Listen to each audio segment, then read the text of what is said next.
Namo tassa bhagavato arahato samma sambuddhassa. Homage to the Buddha, the Blessed One, the perfectly enlightened One, who has shown us the path to Nibbana, the ultimate happiness. Homage to the Dhamma, the supreme reality, the Dhamma, the truth, the path, the way that can take us to all the way to the ultimate happiness.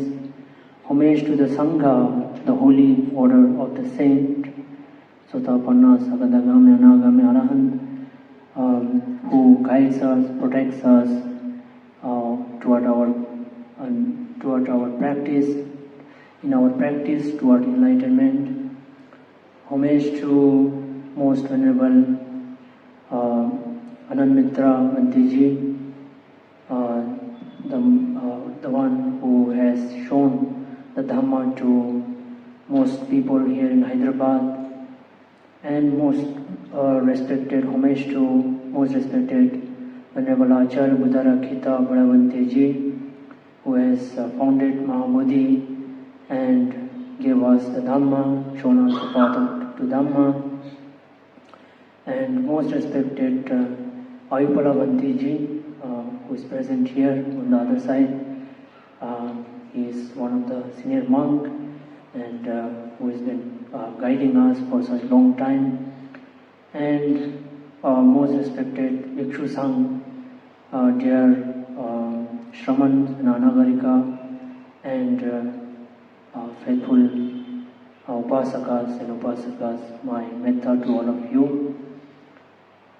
So today we are gathered here for the celebration of Dhammapada Day, as you all know. It also happens to be the 101st birth anniversary of our Guruji, Bhantiji. So it's a special day for all of us. As you know that Bhante celebrates his birthday as Dhammapada Day, because Dhammapada was the book that led him to Buddha Dhamma.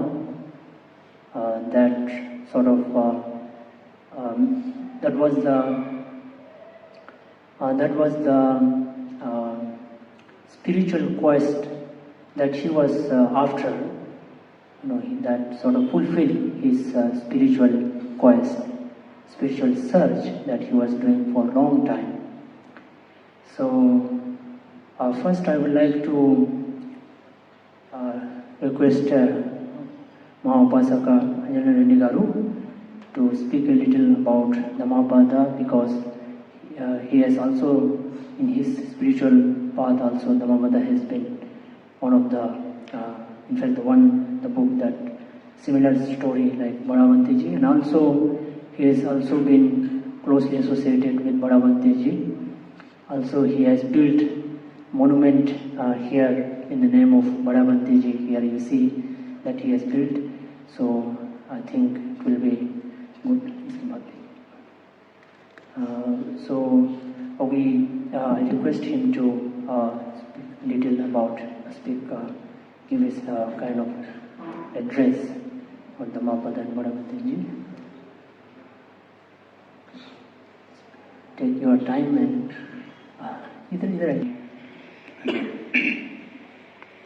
Venerable Buddha Sangha, Upasakas and Upasakas,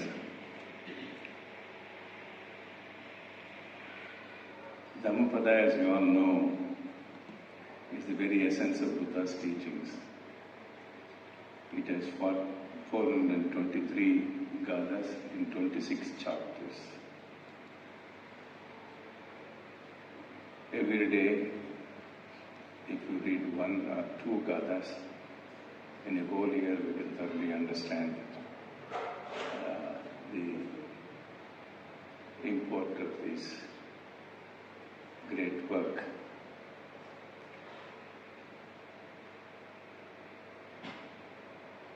Today's festival is called Dhammapada Festival. It is in memory of Acharya Buddhapala Thera, who founded Mahabodhi Society in 1956 in Bangalore.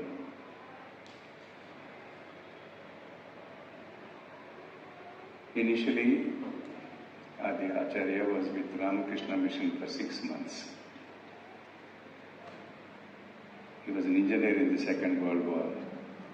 After the war was over, he and another engineer who later became a Buddhist monk, a British engineer, he was later called Sangarajita. These two engineers decided to become Buddhist monks. Both became Buddhist monks. Acharya Buddhapala founded Mahabodhi Society. Venerable Sangarajita founded what is called Buddha Vihara in Pune and Nagpur.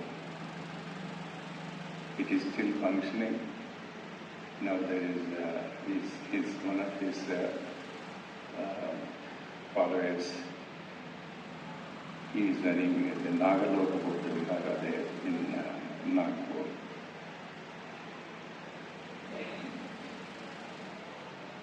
Acharya Buddhapala first, as I told you, was with Ramakrishna Mission for 6 months. But for some reason he was not satisfied with the way the mission was functioning, and his spiritual aspirations were not satisfied. Then he decided to take to Buddhism, moved to Burma, became a Buddhist monk, and he was also associated closely with what's called the Chatta Sanghayana. Chatta Sanghayana is the 6th and last Buddhist council that took place in Burma in 1950s. When Unu was the Prime Minister. Unu was a very devoted Buddhist. He organized this, standardized the texts, got them engraved in stone, and in a big park, I understand, in a big park, the whole Dharmapada, Gada, the whole Tripitaka, engraved on stone, granite. There's a park devoted to it. Important thing is Acharya Buddhapala was associated with Chatta Sanghayana. After that, he came to Bangalore. He was looking for a place to start a Buddhist institution. The then Mysore Maharaja gave some site to Anagarika Dharmapala, much earlier, some 30-40 years earlier, and that site was still unutilized. Then his niece, I forget her name, Miss Mona Singhi, she wanted Acharya Buddhapala to join them and start a Buddha Vihara. Acharya Buddhapala agreed on the condition that it would be an independent organization. It will not be part of Ceylonese Buddha Viharas. It would be a separate organization with its own cultural practices. And he, as a monk, would not like to be paid or given any remuneration by any Buddhist organization. That is what, on that condition, he agreed to start this institution in Bangalore. That was at a time when people in Bangalore knew nothing about Buddhism. As we all know, Karnataka is a stronghold of Shaivism, particularly the Lingayat variety of Shaivism, Vihara Shaivism as they call it. Not only Karnataka, those days even Telangana was a stronghold of Vihara Shaivism for a long time. So nobody even heard of Buddha. That is the time in 1956 he came there himself and started working single-handed. Started his work with humanitarian services to patients in the hospital. Started distributing fruits, started distributing whatever help he could gather. That is how we started that in 1956. Later, for some time, he taught. He went away to America, taught in American universities, even went to Taiwan and taught in Mahayana institutions there, and came back again to this place to continue this good work. Today, Mahabodhi has 20 branches all over the country, most of them in Karnataka, Northeast, Arunachal Pradesh, and other places. The other day, Venerable Sanghasena was here. He is from Ladakh. His own institution in Ladakh was also inspired by Mahabodhi, Bangalore. He was in Mahabodhi, Bangalore as a Samayara and a bhikkhu. I myself came to know of Bhanteji sometime around 2000 AD, when there were some problems here in Ananda Buddha Vihara. I used to go to Bangalore for Buddha Jayanti celebrations every year, and that's how my association with him continued. He used to be very kind to me and very, the moment he saw me, he used to call me by name, and however busy he was, he would spare some time and talk to me. And that's how I became very grateful and fond of him. I myself first read, though I knew vaguely about Buddhism earlier, I started reading Buddhism seriously sometime in 1988, 89, 1990, about that time. I was those days director of the police academy. I discovered Dharmapadam was a book of ethics. It is not a book of religion, as most people think. It's a book of ethics. It tells you how to live in ethical life. I thought this book would be very useful to police officers. A translation by Narada Mahathera was available to me, given to me by an old police officer. I read it thoroughly and was greatly impressed. And I reprinted that and used to distribute free copies to all the trainees in the police academy. I tell them this is a book of ethics, which all of you should read and understand what is right and what is not right. Then sometime in 1991, His Holiness the Dalai Lama visited Hyderabad. Those days there were no 5-star hotels or 4-star hotels. So when he came, he stayed in Rajbhavan as a guest of the governor. Not as a guest of the governor, he stayed in Rajbhavan and paid for it. That is the practice with him. He would never accept free hospitality. So he stayed in Rajbhavan. I went to see him because Dalai Lama was a famous name in Buddhism, and I was getting interested in Buddhism. I went to see him, and with me I took 3 copies of Dhammapada which I printed. He signed all the 3 copies and gave it back to me. Those copies are still with me. After that I started reading Narada Mahathera's Buddha and his teachings and several other books. But right now also, every day for some time I try to read some book on Buddhism. Right now I am reading a book called by Lalmani Joshi, Buddhist Ethics and Buddhist Spirituality. There are 2 books, one by Lalmani Joshi, the other one is a collection of essays. I try to read every day, a part of it, not much. It's not quite whatever I read, I try to read carefully and slowly so that I get a grasp of it. Ever since Dhammapadam became part of my, understanding of Buddhism. Then I invited one eminent writer called Anjaneyya Reddy. In those days he was editor of a Telugu newspaper. He agreed to translate it into Telugu. Earlier there were some one or two translations, but they were not very popular. Nobody knew about them actually. Mr. Reddy was a well-known writer, but unfortunately he was a communist. Unfortunately he didn't know Pali. He also didn't know English much. So I associated with him for nearly 6 months. I gave him Dhammapada translations in Sanskrit, Hindi, English, all kinds of things, and then I was with him for 6 months. Each Gada we would translate, we would read and reread and see how accurate it is. Till I was satisfied, you put up with my this kind of goading.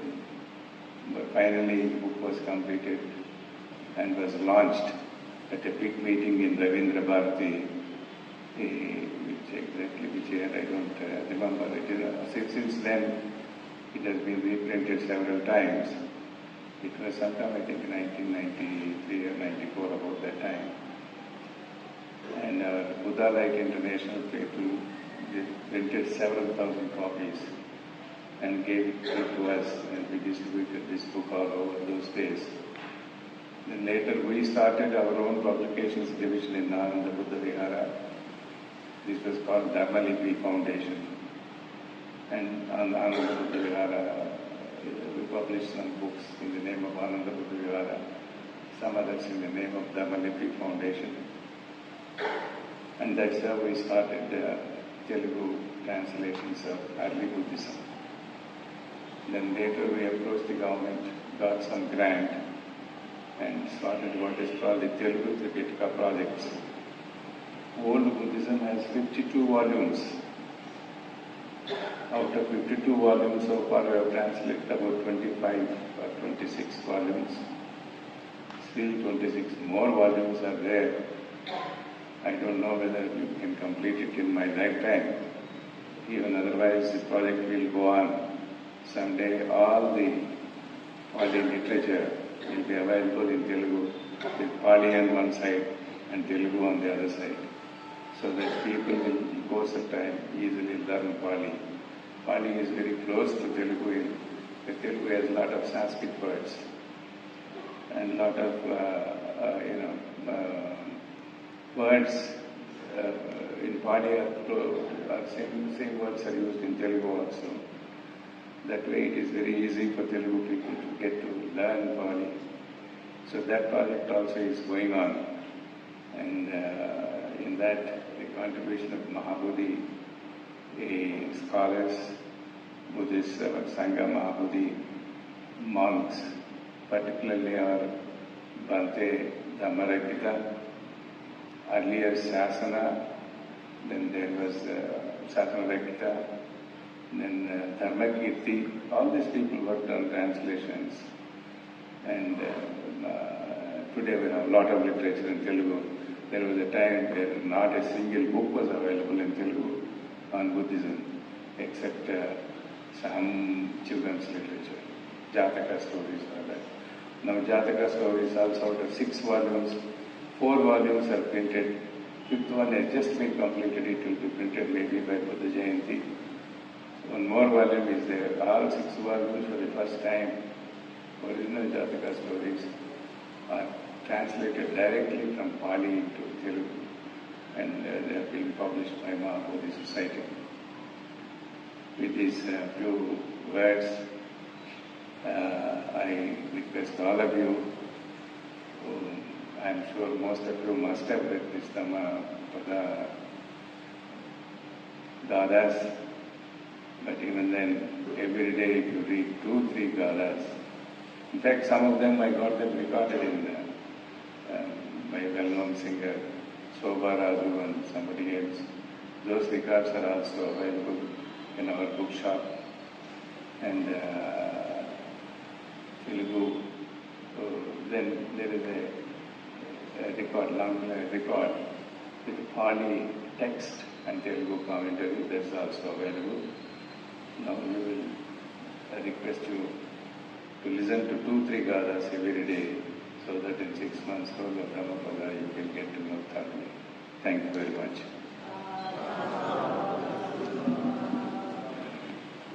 Thank you, Pasamji, for your wonderful words on Dhammapada, on Bhagavanteji and Telugu Tripitaka.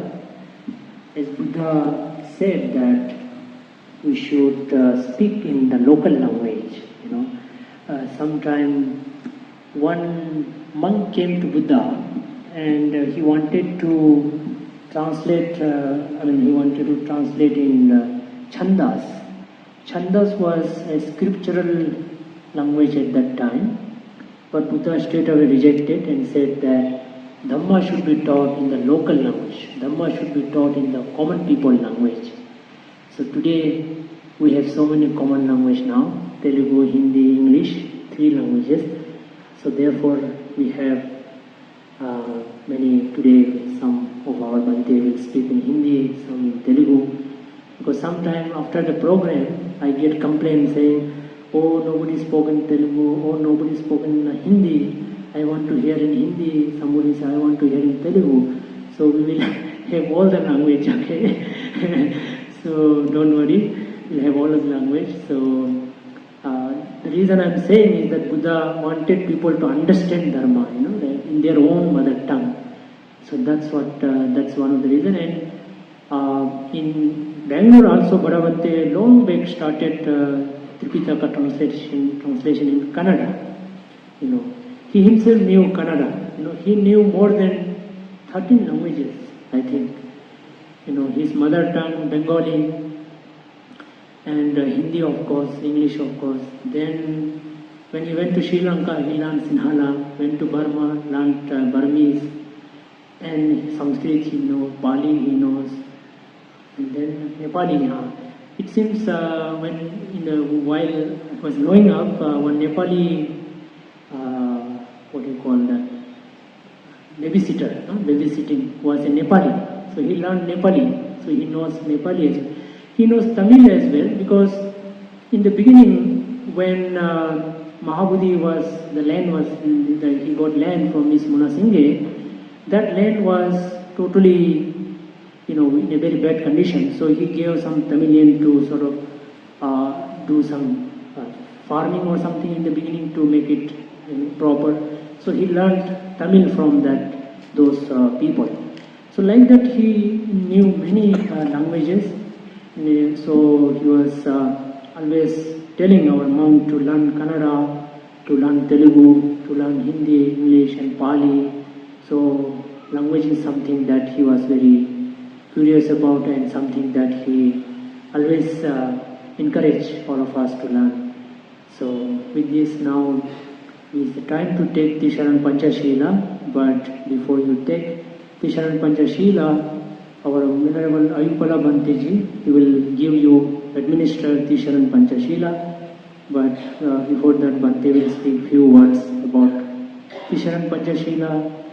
Some of you who are not aware of it, they will know, and who already know, you will get some inspiration and then take the Panchashila.